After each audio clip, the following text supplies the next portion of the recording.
the first thought that comes to mind is how the heck am I going to play the piano or the violin if I can't move my fingers? Are you walking through a storm that feels like it will never end? Do you wonder if life's storms have stolen the beauty from your life for good? You're in the right place.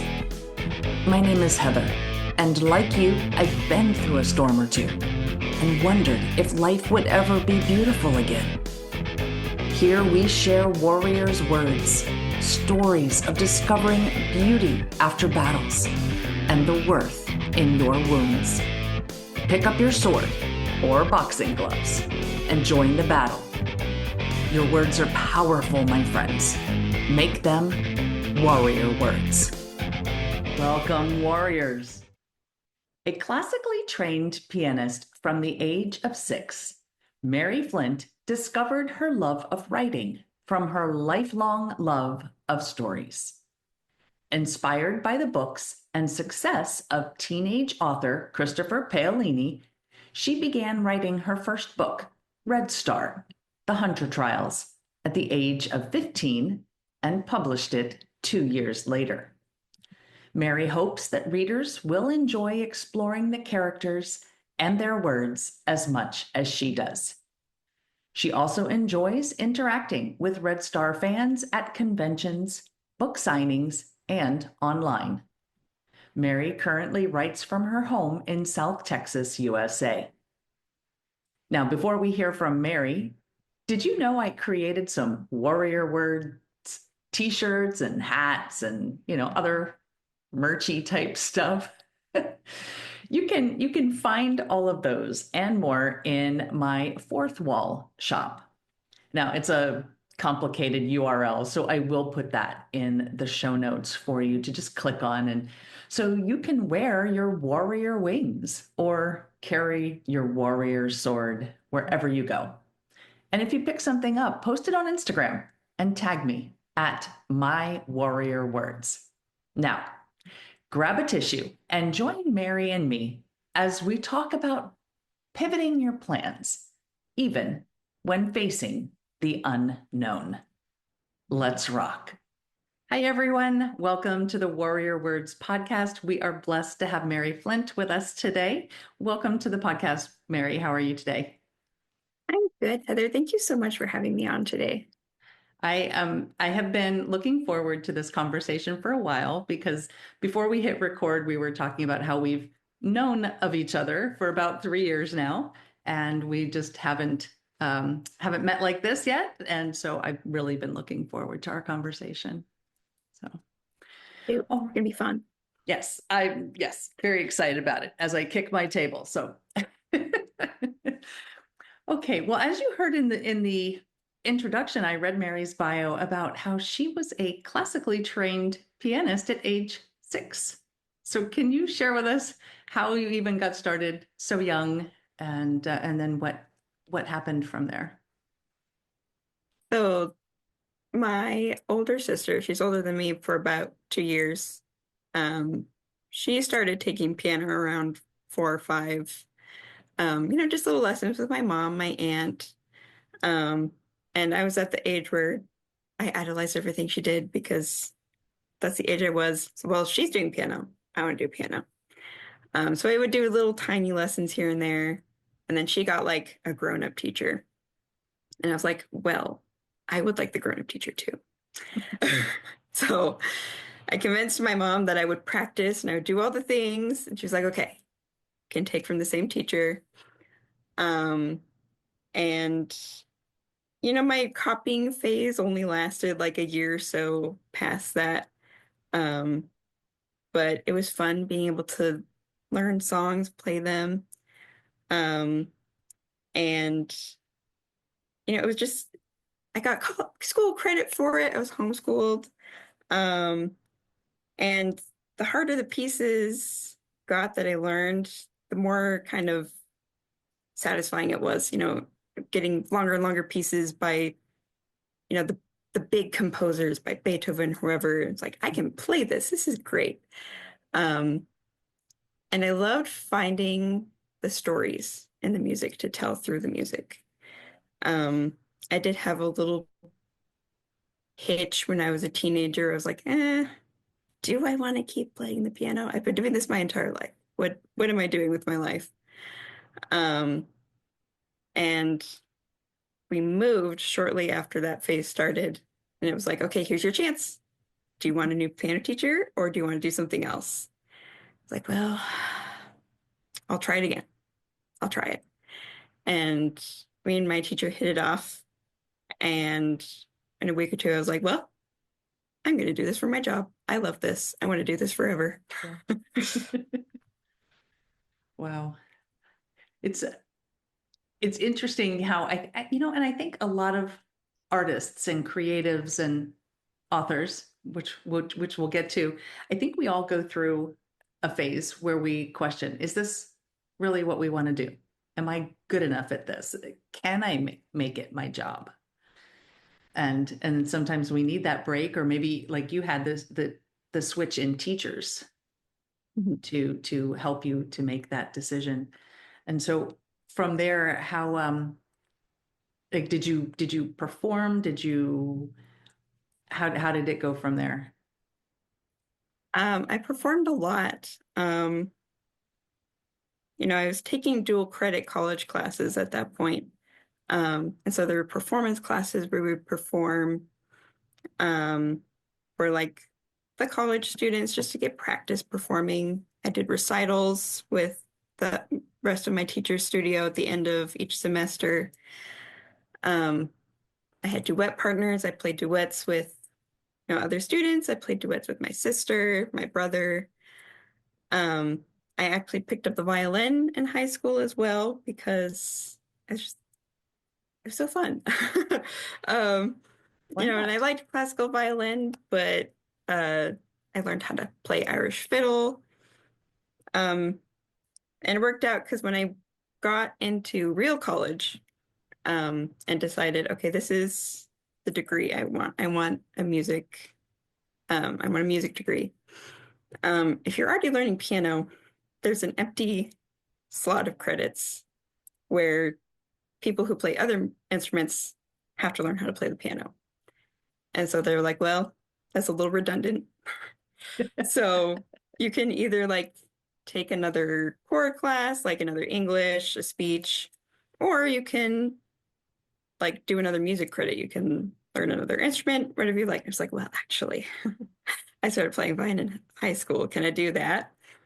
And they're like, yep, that fills the credit requirements. Like, Mhm. awesome. Um, and I loved music school so much. We were learning the theory and we were learning how to sight read music without our instruments.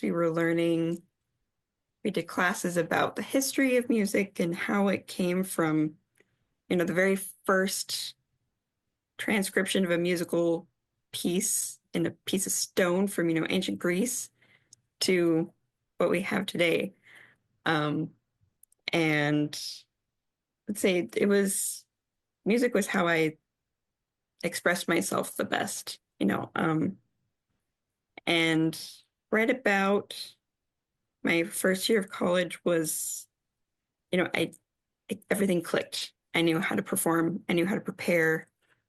I competed in competitions all through high school, did a couple in college. Um, and I knew my instrument. I knew my brain and my instrument.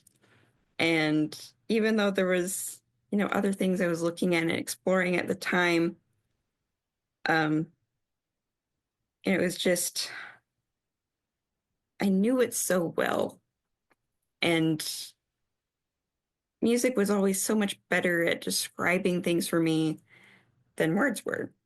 It was this art of how to take the indescribable and give people a minute to come in. And as they listen to you play, you're providing them an escape. You're providing them a moment to feel, to just experience something that, it doesn't matter if the story I have in my head for the music I'm playing was the same as, the 7, 10, 100 people in the audience, I was a magician. I could make them all feel something, and that was magical to me. I get chills when you're describing that because you started out just a few minutes ago saying that it was storytelling for you.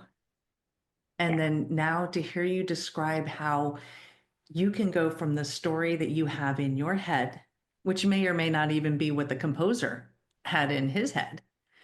Um, and yet you can still play that piece of music and cause that emotion in somebody, and even the person sitting next to them may have a different emotion or a different story in their head. And yeah, it's magical. I like that magician word. Yes. So were you able to get your music degree? I did. I got my associate's degree in music education. I was more performance focused. So I didn't have like a teaching certificate to teach in like a public school. But I was trained in how to teach, private students one-on-one, um, and kind of say I'm more private student based, but I did learn how to teach music. So that's kind of the official degree title. But my emphasis was, training to be a performer to, and it's hard to get a career that's just performing, Mhm. because so many people want to do that. Right. Um, but if you teach at a university, at a college, you get to perform. Um, they might need a pianist for the orchestra program to, if they want to do a concerto, they're going to need a pianist. Um, and there's concerto competitions. It's an education degree, but I was more focused on training to perform. And so did you pursue the teaching in college, or did you pursue um, uh, teaching privately? Where did you? Um, I pursued teaching privately. Um, I've have my little tiny studio here. I teach piano and violin. Um, I mostly teach, like kids, middle schoolers, high schoolers, and it's just so much fun. Especially, to see like the kids when like it finally starts clicking and they're like, oh, Yes. I played Twinkle Twinkle Little Star. I'm like, yeah, you did. You're into the real songs now. It's so exciting. And just to see, Yeah. that little bit of joy that I had as a kid, I'm like, okay, now I'm the teacher in Hogwarts. Like I'm teaching them the wands and all this fun stuff. Yeah. So now, Um, so you got to go from being the student and excelling to bringing that magic to others. yeah, That's such a that's such a beautiful thing to be able to pass on that knowledge and that gift to someone else.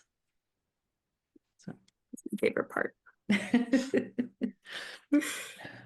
But you and I know, and the audience doesn't yet, but you and I know that something else happened in your life, and the performance aspect is not your main focus anymore. So let's move into the more difficult part of the story now, and share kind of what happened and where you are now. Yeah. So the year's 2020, the year from heck. Everybody's everybody's favorite year. You know it's going to be loaded when you start with 2020.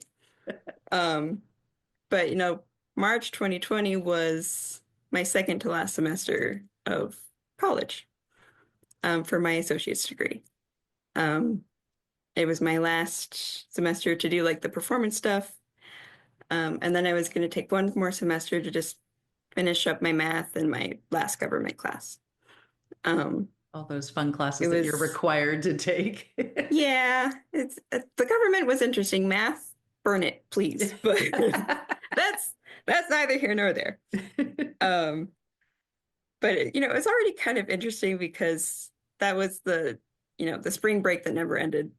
Um, so we kind of shifted from this process that I knew very well to figuring out how to do, you know, tests on Zoom when Zoom thinks music is a background noise and is filtering it out. And, there's trying to do a lesson and stuff is behind and skipping. But I made it. It was great because my last, my performance finals, I could record them and just send them on. It's like, okay, I don't have people watching me. This is great. But it was like, okay, I got through this last semester. Um, I'll do my remaining 4 classes, once the summer ends. Um, and you know, I can take some lessons, maybe once everything all of this boils over, I can, take some lessons again while I think about, do I want to do a bachelor's degree? Do I want to just start teaching for a while? Um, Kind of unrelated, but it also started the process for a couple other things. But it was like, okay, we're all trapped, for lack of a better word. Yes. We'll just try a bunch of stuff. Well, I basically have time to do nothing else but try new stuff. Mm-hmm. Uh, September comes. I'm in my last 2 classes. COVID's really heating up. And I finished my homework for the day. It's nighttime. I needed to take my dog out one more time. For it was time for bed. We live out in the country. So we have like a little, like 5 acre piece of land, got some chickens. It can be a little buggy and it's hot. So I'm getting my dog ready to go outside and just I'm hit with this feeling of something is very wrong in my body. And, I just finished math homework. I was very overwhelmed. I was like, you know what? It's just math. We'll go outside. We'll take the deep breath. Everything's going to be fine. We'll ask dad for help tomorrow. He's an engineer. He'll know how to make sense of all this. I had my dog outside for about 2 minutes and my face goes numb around my mouth. And in seconds, that numbness has started in my hands, the lower part of my hands and the lower part of my arms. And I never felt anything like that before. So I hurry up my dog and scoop him up, run inside. Most of my family is asleep at this point. I'm banging on my parents' door. I'm like, something is very wrong with me. Um, and so I calm down a little bit. They come out, say, what's going on? I'm telling them like, and as I'm talking to them, this feeling is spreading up my face and up my arms. And it's like tingly and it's kind of painful, but it's numb. And it's just the strangest feeling I've ever felt in my entire life. And my face feels weird when I try to move it. And my mom, both my parents have been EMTs, so they're like, okay, the most likely explanation is bug bite. Bug bite you're allergic to. So I took some Benadryl, feeling subsides. I'm like, okay, it's a weird bug bite. Fantastic. Go to sleep. Wake up, feeling better. I'm like, we'll take it easy on the math today. I'm really careful when I go outside, like wearing long sleeves, take the dog out. Everything's going great.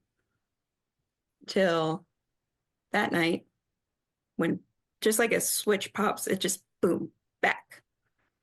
The tingling, the numbness, same spots, but then it goes further. It goes down my neck and it goes up my arms. And I'm like, okay, this is really weird. Must be the bug bite again. I take another Benadryl. This time it does nothing. And I have checked every inch of my skin and I can't find any bug bite other than a mosquito bite, which I've been bitten by mosquitoes in Texas for almost 10 years at that point. I think I'd know if I was allergic to them by now. So I was like, okay, well, it's COVID. We really don't want to have to go in the doctor's office if we don't have to.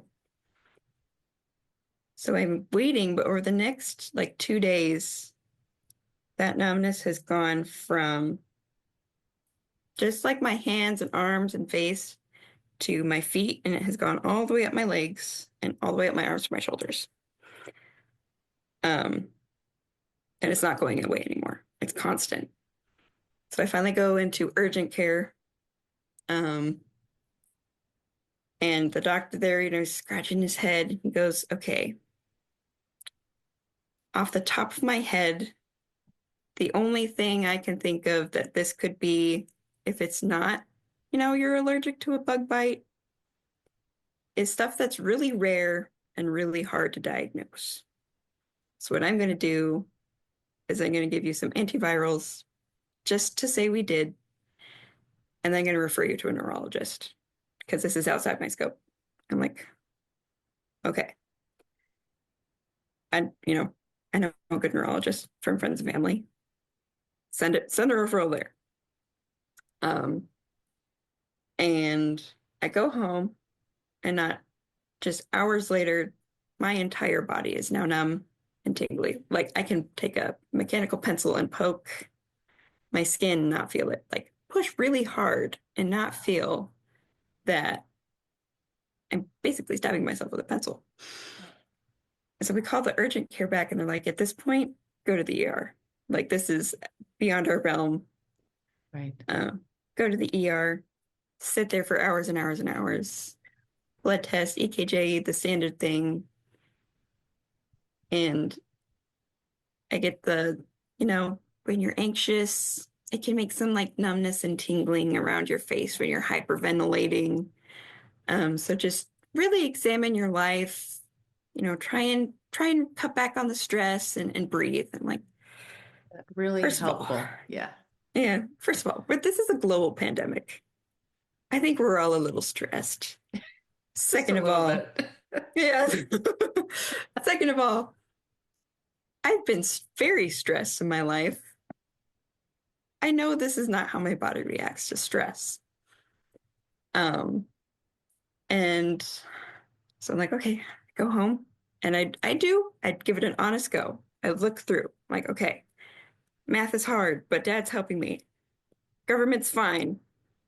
Okay, pandemic, scary, but we're all fine so far. Going through everything. Um, and then like the next day, my mouth and my throat get numb. And That's my mom's scary. like, back to the ER we go, because like even the gums of my teeth was numb. Like if I was flossing, like it felt so weird.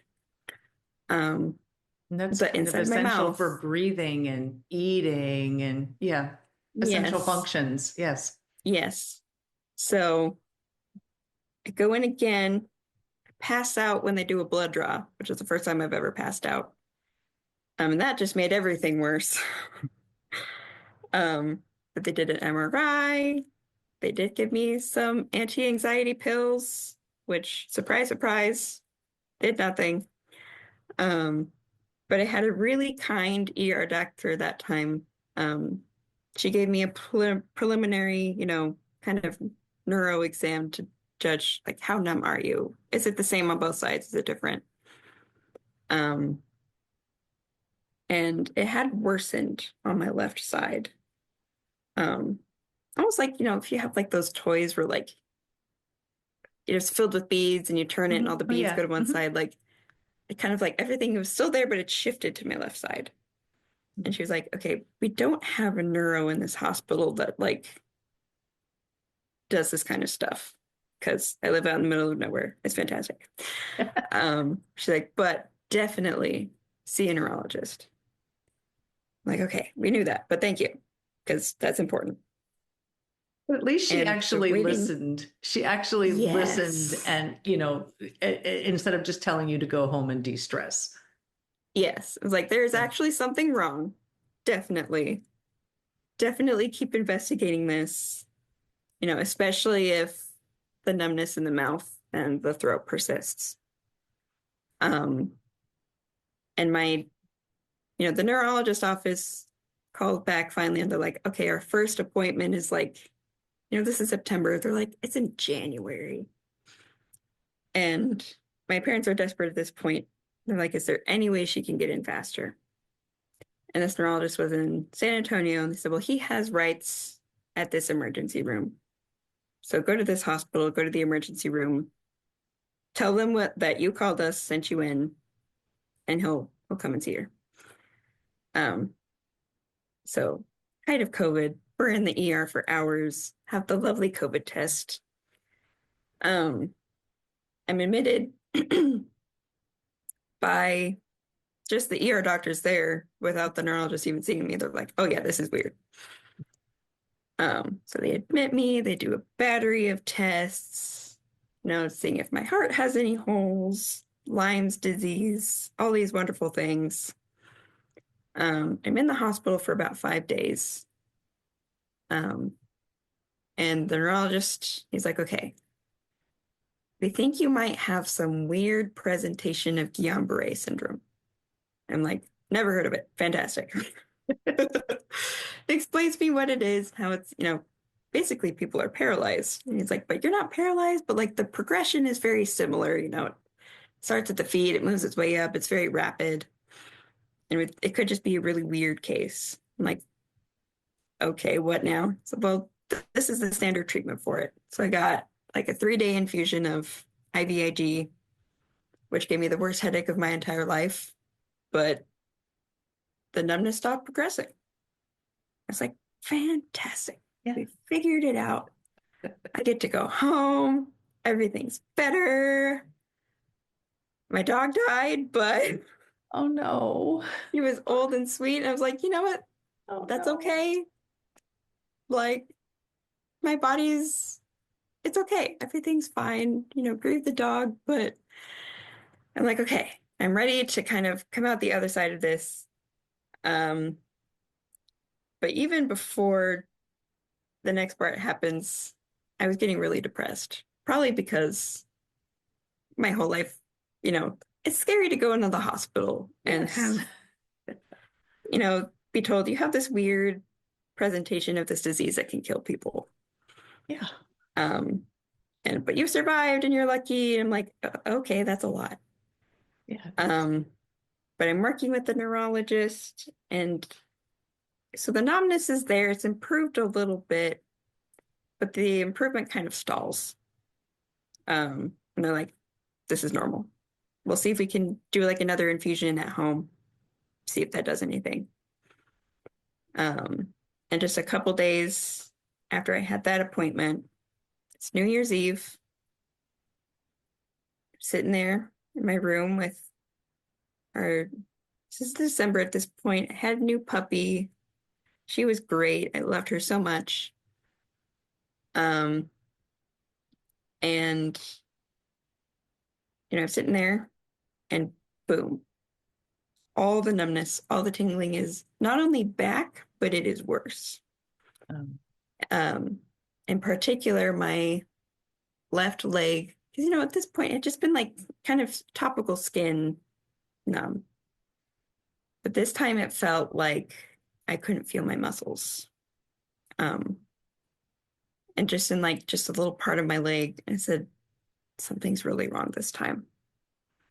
Um, so we pack up the car, we drive to our San Antonio, go back to the same ER. It's a 2-hour drive from where I live, about 2 or 3 hour drive. And from that time, getting in the car to getting to the hospital parking lot, I couldn't walk on my own. Um, my legs were too weak to hold me up. Um, the numbness in my face was so bad, my speech was slurring. And this numbness is, it's starting in my arms now. My arms feel weird. They get me in the ER. My mom can't come in because it's COVID. So I am by myself. Yeah. And in San Antonio, there was this huge surge of COVID at that time. So they managed to get me a closed-in room because Guillain-Barré is autoimmune. And so they did not want me getting sick.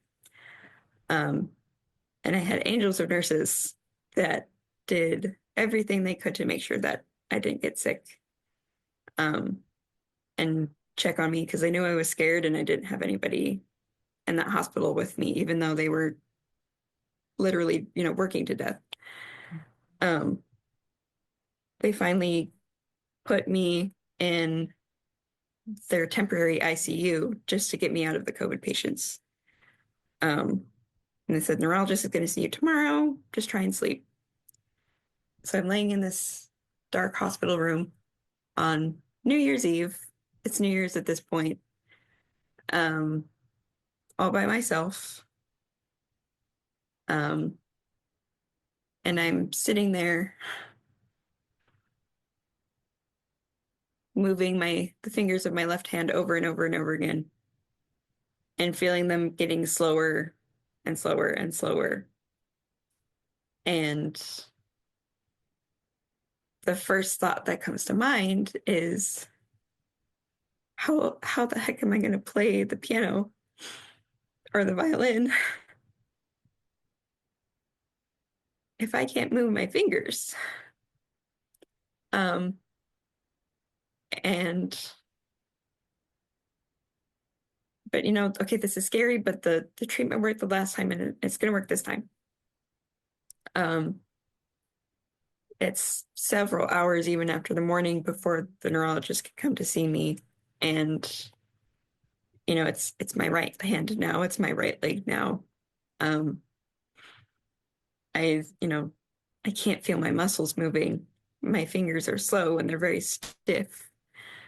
um and they do the test where you lift your leg up off the bed and they push on it. Mm-hmm. Yeah. And they don't push very hard. No, they And don't. I'm like struggling to keep my legs up and they're just pushing them down. Um, and so, yeah, I get to stay in the hospital again and get more medication and do a spinal tap and CT scans, which all come up clean. There's nothing in them. Nothing. Yeah. So it's like, okay, maybe not Guillain-Barré, maybe it's CIDP, which is like the chronic version of Guillain-Barré. I'm like, oh, this is great. Chronic is not a word I like. No. Especially when I can't move my hands. And what do you mean this thing that I wanted to be my career is, you know, what do you mean physical therapy? What do you mean occupational therapy? Um, but I finally get to go home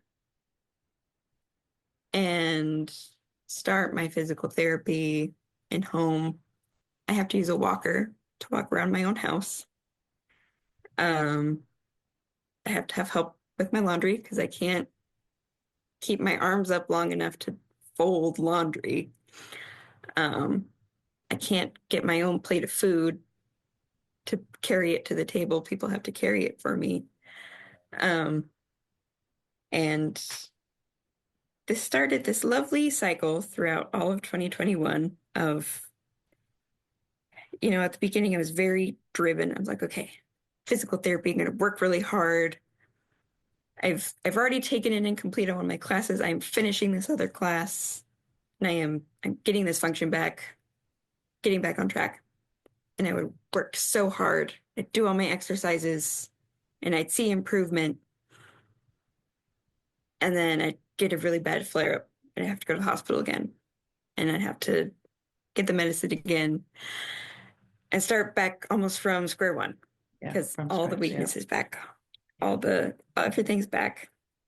Um, and they're trying to get me infusions at home instead of going to the hospital so I can get it regularly. And the insurance is fighting us, and we're fighting back. They're good at that. Yes, it's so great. And, we change insurance companies. I changed doctors. I have doctors I'd seen for a long time suddenly turn around and be like, well, you know what? All your tests are fine. There's nothing on paper that says that you are having trouble walking. You must be faking it. Your parents must be making you sick. I'm like, hold on a Wow. minute. Wow. Wow. Yeah. And, I'm super depressed at this point because I can't do anything. Um, I will always remember the day I felt brave enough to sit at the piano and try and play. And I knew that, the pieces I'd been working on my last semester of college weren't going to be possible for me to play.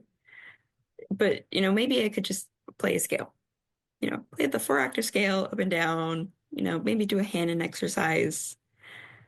And, I could practice for 2 to 3 hours at a time. I was playing pieces that were 10, 15 minutes long, learning a program that's 30 minutes long. Um, do all the scales and all the keys and all the minors back to back, front to front, mixed up. And I sit down, I put my fingers on the keys. I can't feel the keys.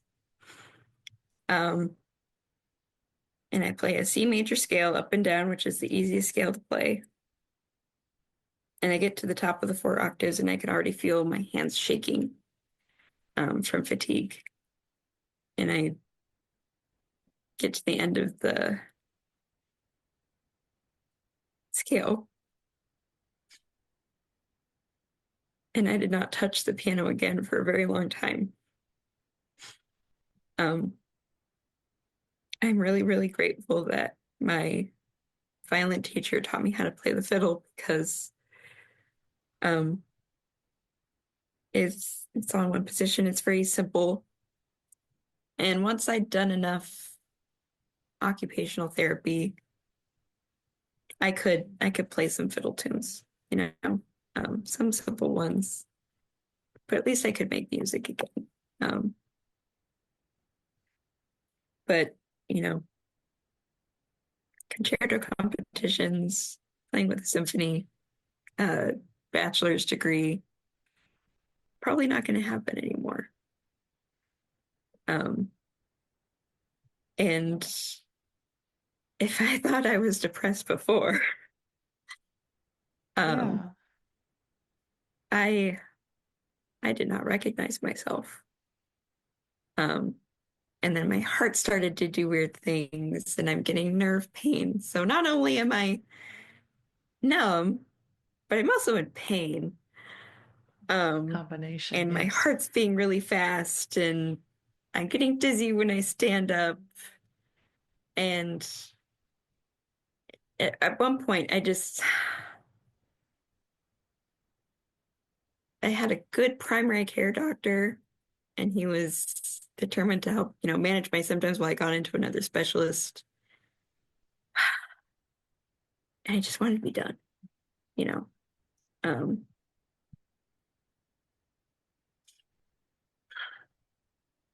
my career is behind me.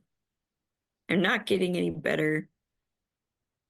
I've been working so hard in all of my physical therapy just to lose everything again. As what am I supposed to do? Mhm. Um, I have a port installed because my veins don't handle IVs. They blow every time. I finally,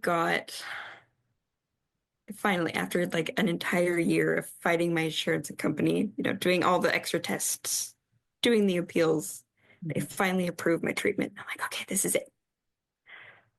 We've done it. We get everything set up. And I talked to my neurologist at that time, about getting like, a PICC line or something, because that's what they have to do in the hospital every time. Um, and they recommended just getting a port installed because it's much safer infection wise. Um, and it's much easier to access and all this good thing. Could not get it put in before my first infusion was going to happen. And, I had a really wonderful nurse that, they sent extra IV needles and all this stuff to make sure that I would get the medication no matter what my veins did. I get my first treatment and it's great and it's helping. And, we've set up, like, okay, this is going to be monthly. We've booked out like the next 3 months. You're going to get your port in. It's going to be great. I get my port put in, recover from that surgery, getting ready for my next infusion. And the insurance pulls the authorization. Gosh. Yeah. Jeez. It's one hit after another. I loved hearing Mary's definition of what music is to her. Storytelling in a way that allows others to feel emotion. She described it as magical and herself as a magician. And that's such a beautiful description. Music gave her a purpose. It made her feel alive. But as you heard, a medical crisis took that away from her. Her dream of making music her career was suddenly gone. This medical crisis would take twists and turns, leaving her with more questions than answers. And one of those questions was, what was she going to do now? So please tune in next week for part 2 of Mary's story to learn how this changed her life, and including the depths to which it took her, how she was able to process and eventually emerge from this devastating chapter of her life to a brand new story. Have you ever lost a dream? How did you handle it? Something to think about this week. Until we meet again, armor up, fight the good fight, seek beauty, and to make your words warrior words. God bless.